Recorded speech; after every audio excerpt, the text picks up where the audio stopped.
여러분 안녕하세요. 반갑습니다. 저는 천상의 소리 북비타민 한성우입니다. 오늘 읽어드릴 책은 행복비타민입니다. 박성철 역금, 출판사는 다연북입니다. 오늘 읽어드릴 내용은 진실이 비유를 만나다, 마음을 통과해 나오는 말, 연이어 읽어드리겠습니다.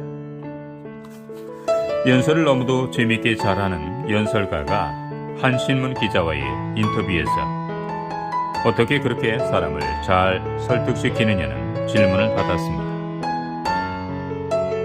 그러자 그는 다음과 같은 이야기를 들려주었습니다. 옛날에 진실이 살고 있었습니다. 그는 어머니에게서 태어났을 때처럼 아무것도 걸치지 않고 여기저기를 돌아다녔습니다. 물론 사람들은 볼품없는 그를 보고는 아무도 자신의 집으로 들이려 하지 않았습니다. 이에 진실은 너무도 괴로워하였습니다. 그 문제를 곰곰이 생각하며 길을 걷던 중 비유를 만나게 되었습니다. 그런데 비유는 자신과는 달리 좋은 옷으로 멋지게 차려입고 있었습니다. 그는 진실에게 이렇게 물었습니다. 이게 도대체 무슨 뜻입니까? 당신은 왜 발가벗은 모습으로 돌아다니고 있습니까? 진실은 슬픈 표정으로 말했습니다. 나는 이미 노쇠하였답니다. 전부 나를 피하고 있어요. 나에게는 모든 것이 내리막입니다. 비유가 말했습니다. 당신이 말하는 것은 사실입니다. 하지만 사람들이 당신이 나이가 들었기 때문에 피해가는 것은 아니랍니다. 나도 당신과 거의 같은 특성을 가지고 있습니다만 그럼에도 불구하고 사람들은 점점 더 나를 매력적으로 보고 있습니다. 사람들이 나를 매력적으로 여기는 그 비결을 하나 말해주지요. 사람들은 있는 그대로의 단조로움을 좋아하지 않습니다.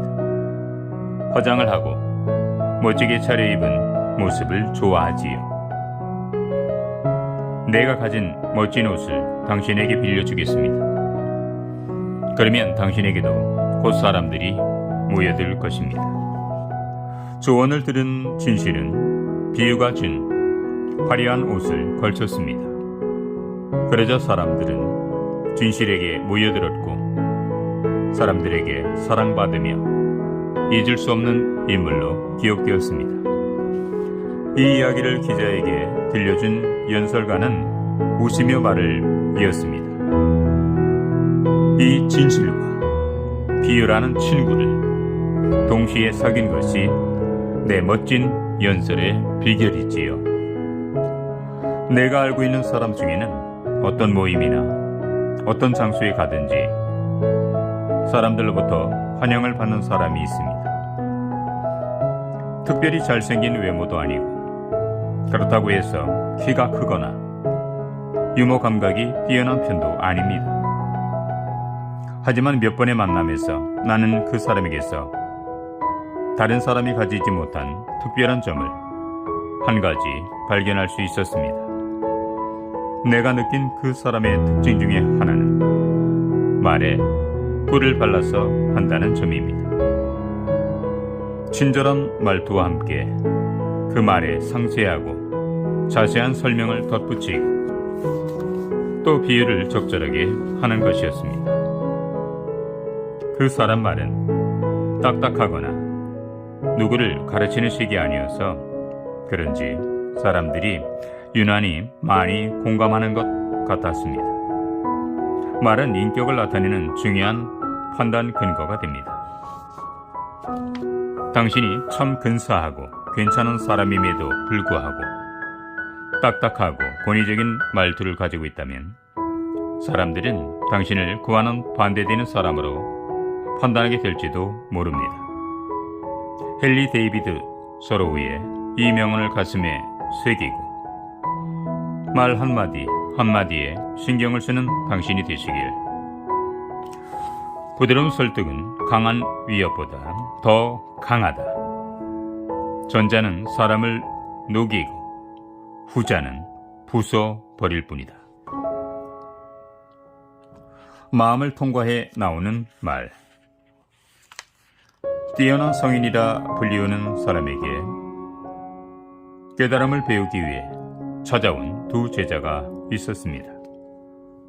이 두 제자들은 어릴 적부터 알고 지내던 절친한 사이였는데 가끔씩은 별것 아닌 사소한 문제로 다투곤 했습니다. 그러던 어느 날이었습니다. 그들은 강연을 가신 스승님을 기다리고 있었습니다. 그날따라 유난히 바람이 많이 불었습니다. 바람소리가 세어지자 그들은 스승이 걱정되어 방문을 열고 밖을 쳐다보는데 소나무 가지들이 바람 때문에 심하게 흔들리는 것이었습니다. 바람이 부니까 나뭇가지가 심하게 움직이는군. 한 친구가 이 말을 하자 옆에 있던 친구가 재빨리 말했습니다. 어허, 그게 도대체 무슨 소린가? 저건 나무가 움직이는 것이 아니라 바람이 움직이는 것일세. 그 말을 들은 친구는 발끈하며 말했습니다. 말도 안 되는 소리 말게. 바람이 어떻게 움직인단 말인가? 우길 걸 우겨야지. 그들은 서로가 자신의 말이 맞다고 우기기 시작했습니다. 바람이 움직이는 것이다. 나무가 움직이는 것이다. 계속 논쟁을 하다 보니 음성이 조금씩 높아지기 시작했고 급기야 격렬한 논쟁을 넘어 말다툼으로 이어졌습니다. 그때 스승이 돌아왔습니다. 스승은 그들이 다투는 모습을 보았고 어떻게 된 일이냐고 물었습니다. 그들은 스승에게 말다툼을 하게 된 자초지정을 설명하고는 과연 누가 옳은지를 가려달라고 했습니다. 스승은 너무도 진지한 음성으로 말했습니다. 그것은 정답이 없는 문제일세. 바람이 움직이든 나뭇가지가 움직이든 하나도 중요한 문제가 아닐세. 정작 중요한 문제는 자네들의 마음의 움직임이네. 서로 자신의 말만이 맞다고 우기는 자네들의 마음의 움직임 말일세. 앞에서 말한 바람들은 사람들에게 아무런 영향을 주지 않지만 마음의 움직임은 잘못 사용하면 다른 사람들의 가슴에 상처를 주는 법이거든. 이제 자네들 마음이 어디에서 바람이 부는지 곰곰이 살펴보게. 밀러는 사람의 말이라는 것에 대해 이런 표현을 하였습니다. 말은 조심하여야 하는 것이다. 말은 놀라운 것이기 때문이다. 말은 벌꿀처럼 달콤하지만 벌처럼 무서운 침을 갖고 있다. 그것은 따사롭고 밝은 햇살처럼 힘겨운 삶을 밝혀주지만 분노로 싸우는 동안에는 양쪽 날이 서 있는 칼처럼 상대방을 벨 수도 있다. 우리는 때로는 말로 상대방을 이기려 합니다.